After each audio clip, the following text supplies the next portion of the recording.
Previously on The Dark Side of Love, Laura Ackerson falls hard and fast for popular Raleigh, North Carolina singer-songwriter Grant Hayes, not knowing about his drug and alcohol use or penchant for bizarre and dangerous conspiracy theories. After a tumultuous 2-year union that produces 2 little boys, Grant decides Laura is old news when he becomes smitten with beautiful, wealthy widow Amanda Smith. And then suddenly, Laura disappears. Hello and welcome to The Dark Side of Love. I'm your host, Bianca Sloan, author of suspense novels about the dark side of love. And this week I'm putting a spotlight on part 2 of the case I'm calling A Composition of Murder. July 13th, 2011. Laura Ackerson and her ex, Grant Hayes, have been involved in a long and nasty custody battle over their 2 sons, with Grant maneuvering his way into full temporary custody by lying to the courts about Laura's fitness as a parent, leaving her with weekend visitation. However, Grant calls Laura out of the blue on this random Wednesday and offers her a one-off weeknight visit. Prosecutor Boz Zellinger told Snap, quote, "It was very odd that she would head to Raleigh to see Grant Hayes in the middle of the week.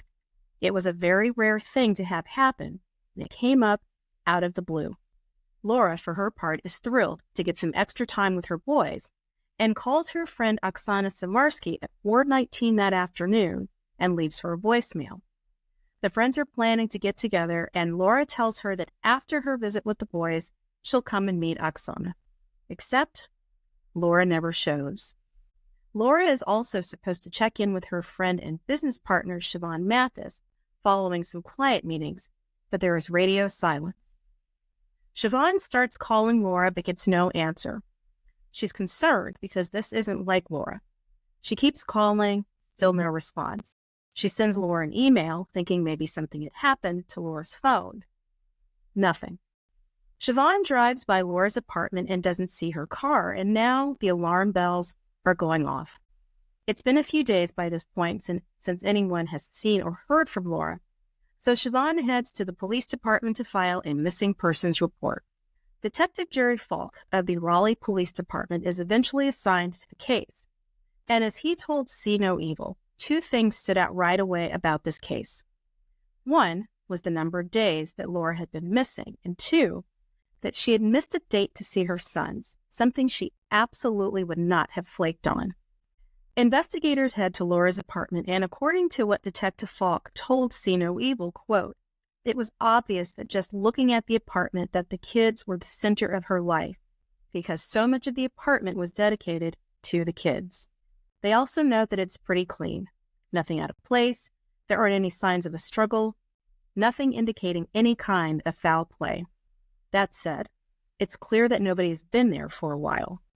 Detective Bobby Latour of the Raleigh Police Department isn't quite ready to hit the panic button because, as he told See No Evil, quote, "There's always a plausible explanation as to why they're gone."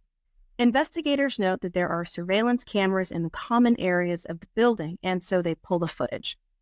They see Laura leaving her apartment and go downstairs, but they don't see anything unusual. She's alone. It doesn't seem like she's in any kind of a hurry. She's not carrying any luggage, suggesting that maybe she's going away for a couple of days. It just looks like a regular old day ending in Y. Detectives learn that typically, Grant and Laura meet at a local gas station every Friday at 5 to exchange the kids. They call Grant to confirm that Laura did not show up, and Grant says that there was absolutely no sign of Laura. He indicates that this is weird because it wasn't like her at all. As former WRAL reporter Amanda Lamb told See No Evil, quote, "It really looked like she had just vanished into thin air." Investigators want to follow up on what Grant told them about Laura not showing up at the gas station, so they pull that footage, and sure enough, Grant was there with the 2 boys, but Laura was not. Absolutely no sign of her. They can see him on the footage buying cigarettes with the 2 kids trailing behind him as he walks outside. As Detective Bobby Latour noted and See No Evil, quote, "They are either hanging out at this gas station or they were waiting for something to transpire." Detective Falk gets a call that Laura's white Ford Focus has been found, oddly, near the apartment complex where Grant lives with his wife, Amanda. They head over to check it out, and much like her apartment, nothing seems out of place. No signs of a struggle, but her purse is in there, so women aren't prone to walking around without their purse. So if Laura is supposed to meet Grant at the gas station, why is her car near Grant and Amanda's apartment? So investigators want to talk to Grant again, and at first he refuses. Then he says that he can't because he's out of town. And as Detective James Gwartney of the Kinston Police Department said in See No Evil, quote, "Our interaction over the phone started making me think that Grant was either A, trying to cover up something, or probably more involved in this than just the average person." So continuing to be bothered that Laura's car was found near Grant and Amanda's apartment, investigators determined that this has to be the last place where she was. So they get a search warrant and they go into the apartment, and the very first thing to all but hit them in the face is the incredibly overwhelming smell of bleach. This is not going to be good. Even more disturbing, right next to the door is a massive bleach stain on the beige carpet. Again, this is not going to be good.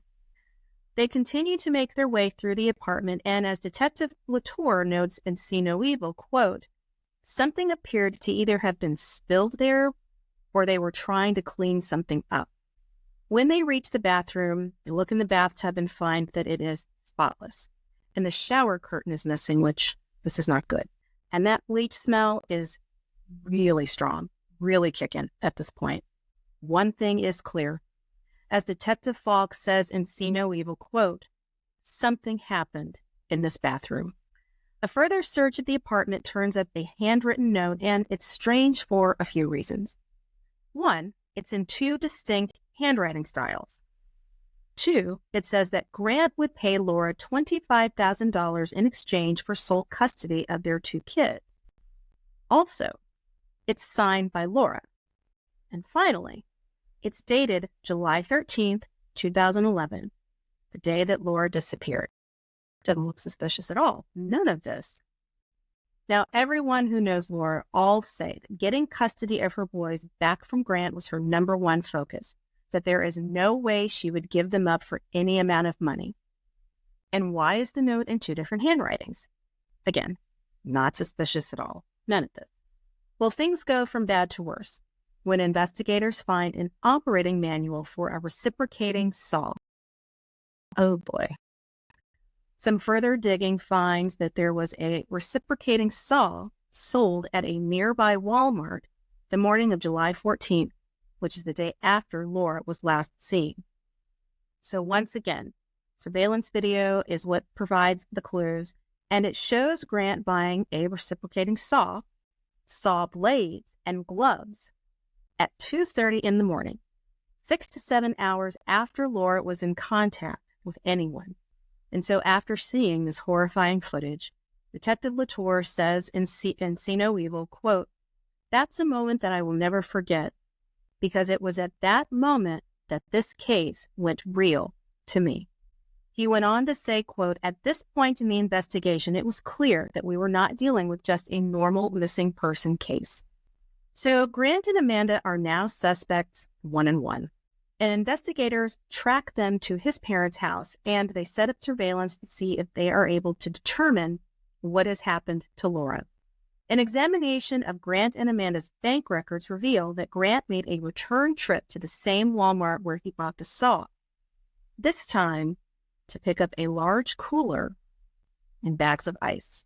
This is seriously making me sick to my stomach. Grant, however, he doesn't seem to be having that problem, because as Detective Jerry Falk said in See No Evil, Grant seems unbothered on the surveillance tape, saying that, quote, "It just seems like a normal day."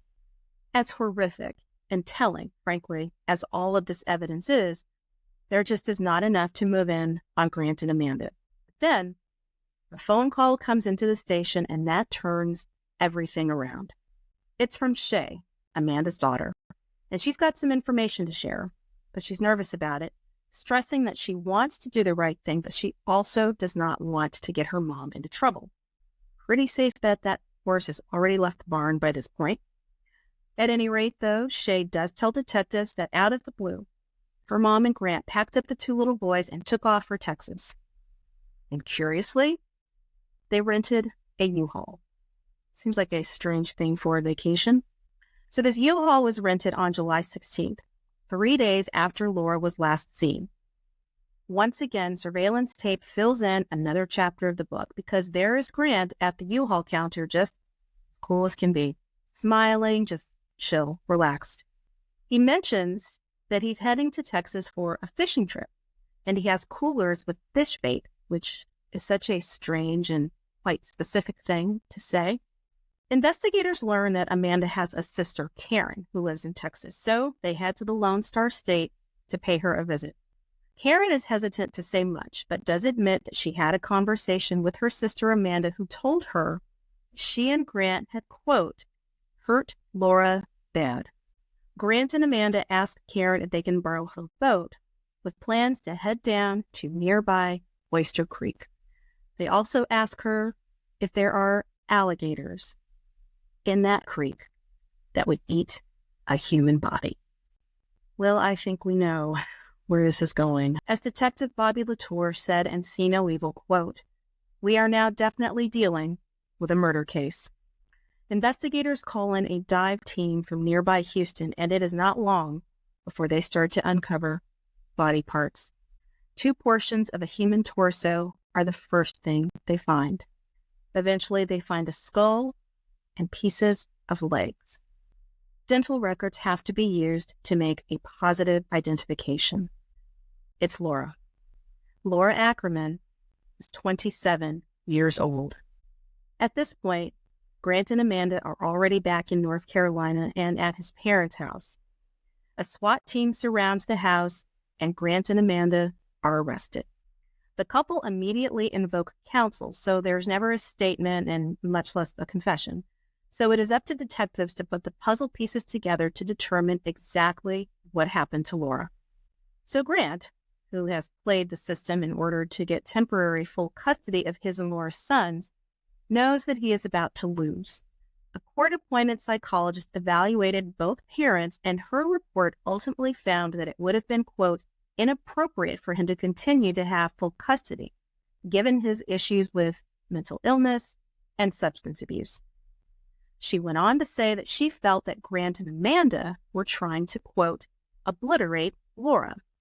Former FBI profiler Candace DeLong echoes this in Deadly Women, saying, quote, Amanda didn't want Laura in their life in any way or in Grant's mind.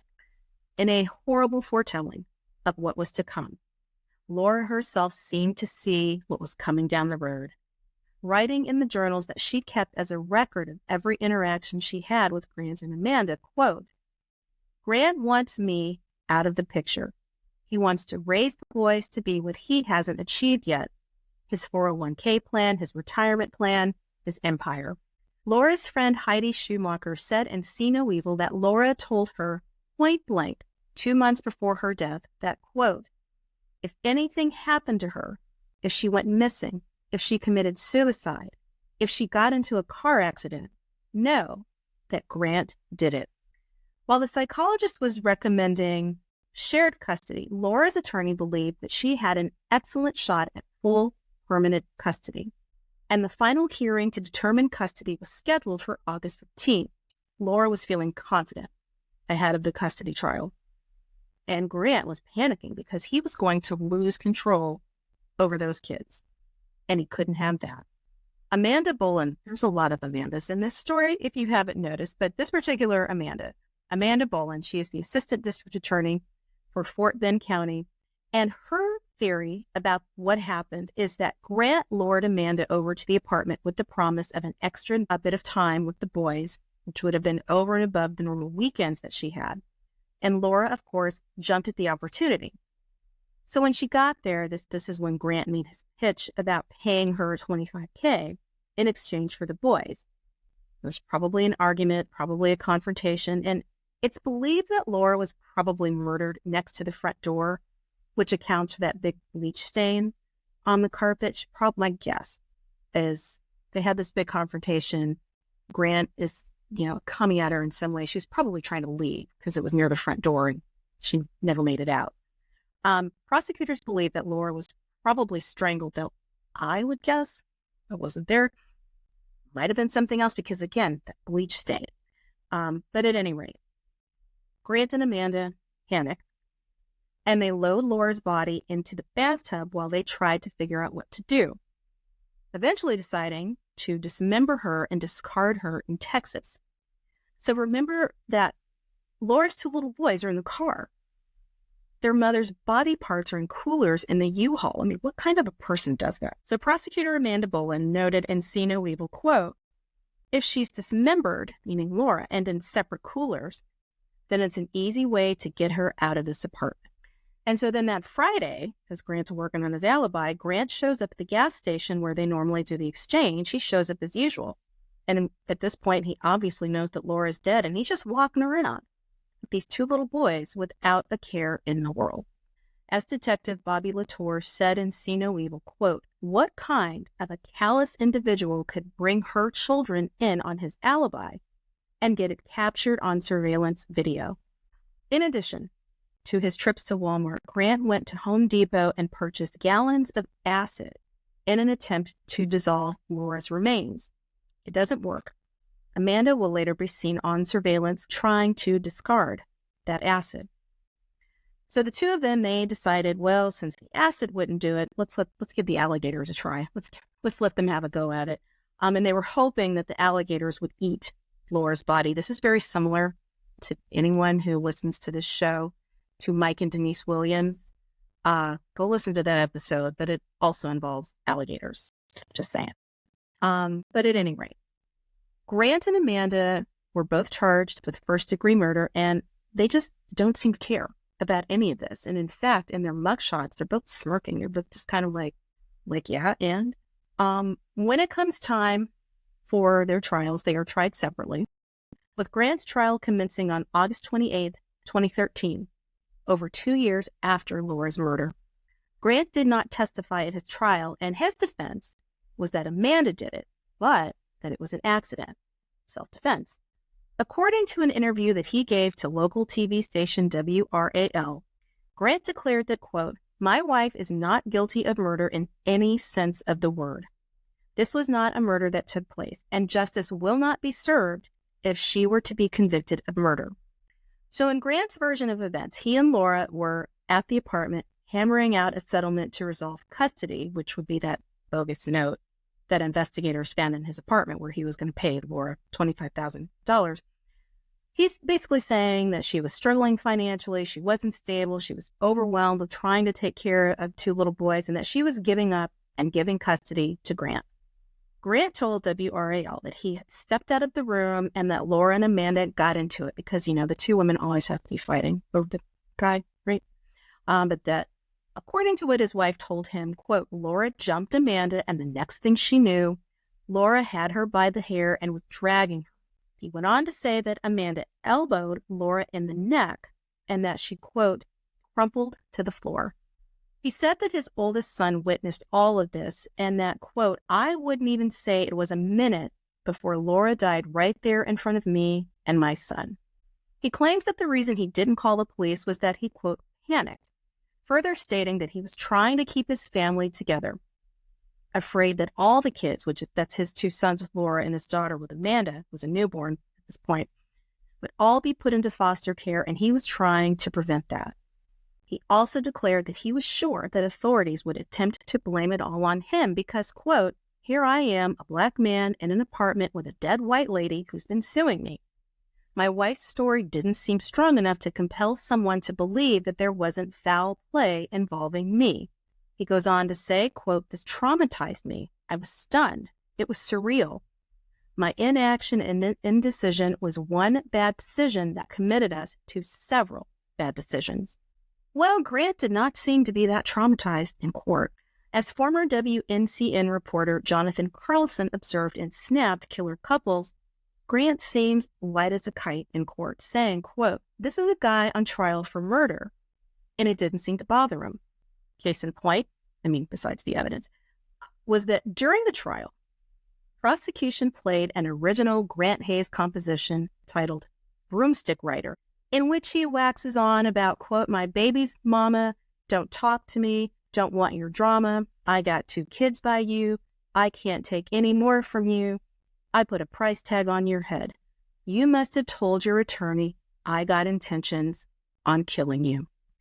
As if that's not bad enough, Grant is actually jamming along to the song in court, mouthing the lyrics like he's in the car with the radio up.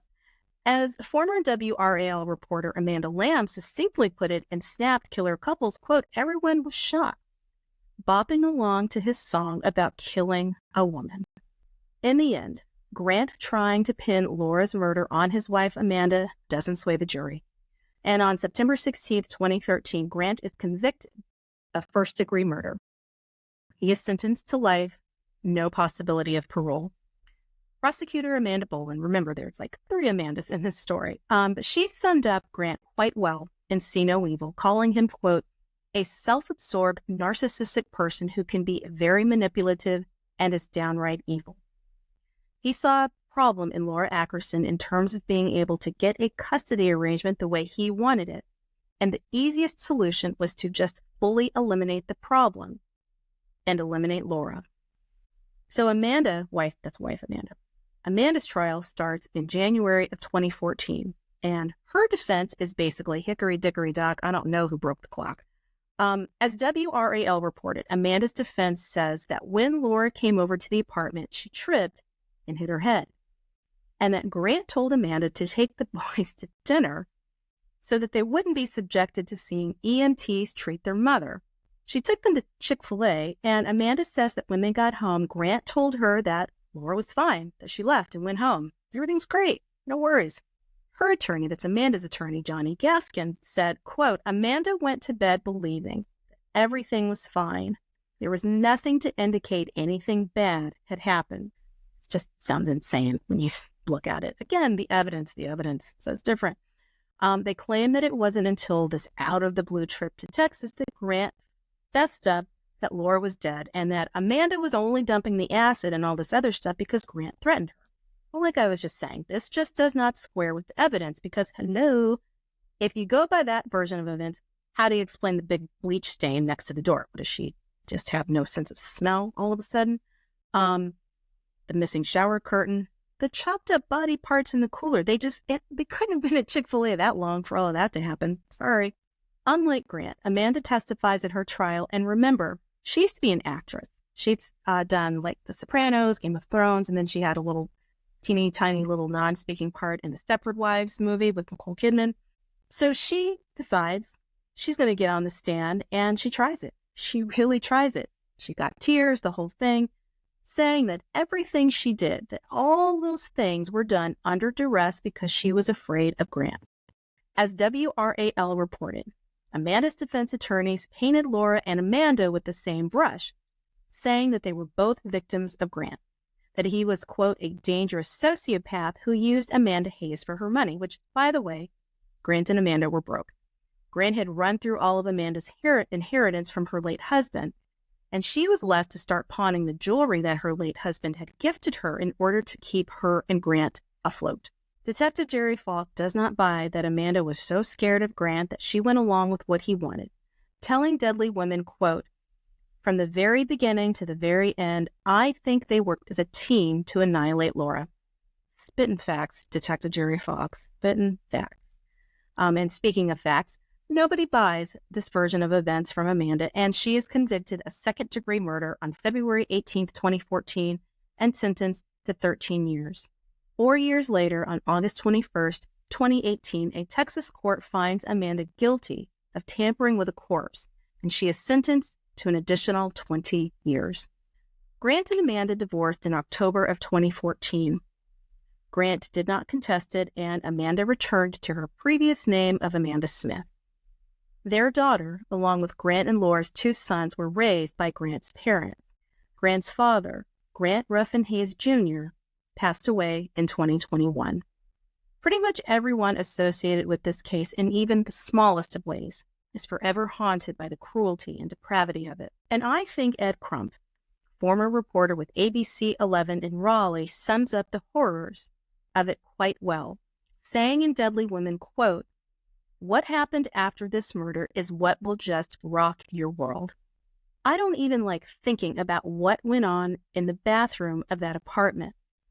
How could anyone think about that, much less do it?"